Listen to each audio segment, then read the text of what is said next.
Iran's hardliner, Ebrahim Raisi, has emerged as a winner of presidency, and as the Iranian judge and cleric takes office in August, let's now take a look at what Raisi will bring to the table. Now, Raisi's carefully orchestrated election can be said to have triggered a new political system in Iran.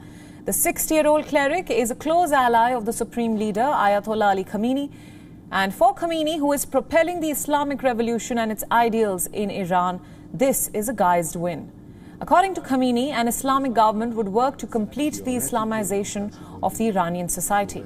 And with Raisi at the helm, Khamenei is well on his way to fill the most politically relevant posts in the country with hardliner members. Talking about foreign policy, the ultimate power in Iran lies with the supreme leader, that is Ayatollah Ali Khamenei. Anti-Americanism is at the core of the Iranian regime, and this current foreign strategy is likely to continue. The Iranian government doesn't completely exert control on foreign policy.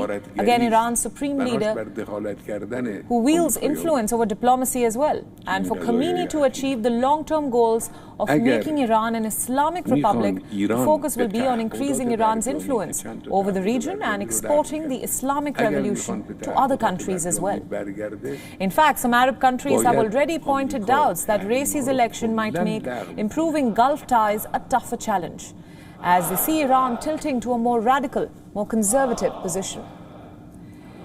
Iran is now seeking to relieve itself of the sanctions imposed by the United States, and Raisi, who is a relentless critic of the West, voiced support for continuing the nuclear negotiations with the US during the presidential debate. Raisi explicitly reaffirmed Iran's commitment to implementing the JCPOA. He said, "We are committed to the JCPOA, that is a nuclear agreement, but the JCPOA needs a strong government to implement it."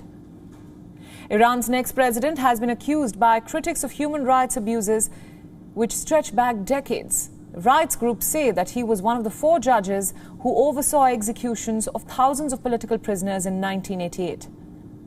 Amnesty International has put the number of those executed at around 5,000. The United States imposed sanctions on Raisi in 2019 for human rights violations, including the 1980s executions and his part in the suppression of unrest in 2009.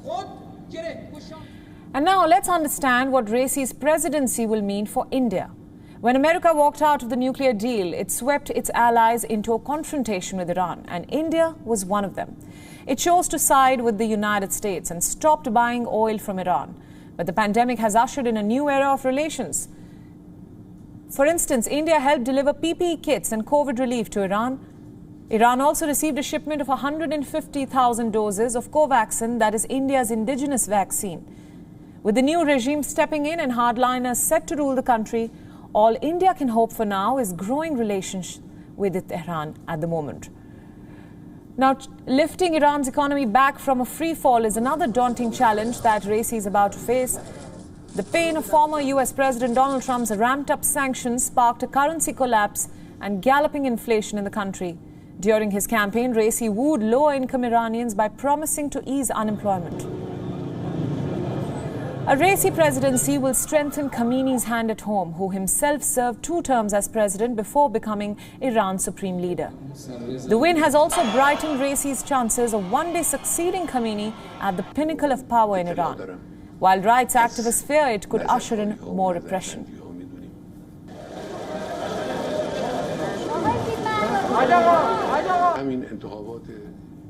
WION World is now available in your country. Download the app now and get all the news updates on the move.